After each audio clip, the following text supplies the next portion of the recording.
கிறிஸ்துவுக்குள் பிரியமான சகோதர சகோதரிகளே, உங்கள் அனைவரையும் தினமொரு முத்துக்கள் நிகழ்ச்சியில் சந்திப்பதில் மிகுந்த மகிழ்ச்சி அடைகிறேன்.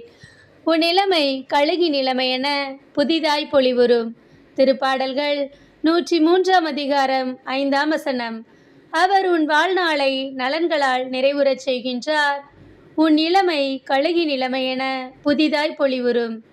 பிரியமானவர்களே, பறவை இனத்திலேயே அதிக வாழ்நாளை கொண்டது கழுகு.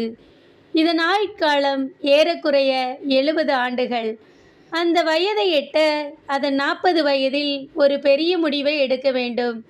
அதன் 40 வயதில் நீளமான அழகு இரையை பிடிப்பதற்கும் உண்பதற்கும் பயனற்றதாகிவிடும்.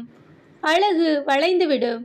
அதன் இறக்கைகளும் தடித்து பறப்பதற்கு கனமாக மாறிவிடும். அந்த நேரத்தில்தான் கழுகின் முன் 2 வாய்ப்புகள் உண்டு.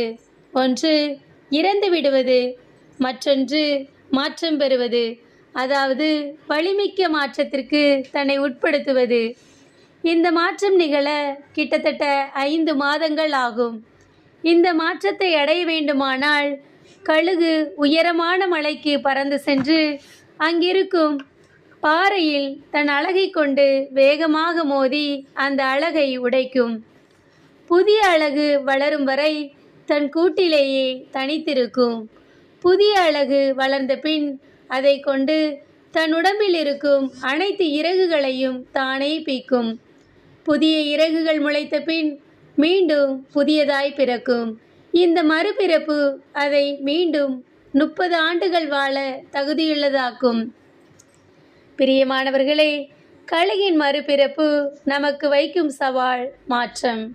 நம் பழைய காயங்கள், அனுபவங்கள், தோல்விகள், ஏமாற்றங்கள் இவற்றை அனுதினமும் சுமந்த ஒட்டக கூண்களாய் நிற்கும் நாமும் மாற்றம் எனும் வலிமிக்க நிகழ்விற்கு உட்பட வேண்டும். இருப்பது போல இருப்பதல்ல வாழ்க்கை.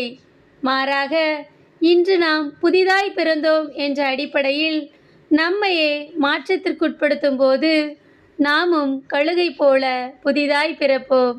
நம் இளமை கழுகி நிலைமையைப் போல் புதிதாய் பொலிவுறும். நம் வாழ்நாளும் நலன்களால் நிறைவுறும்.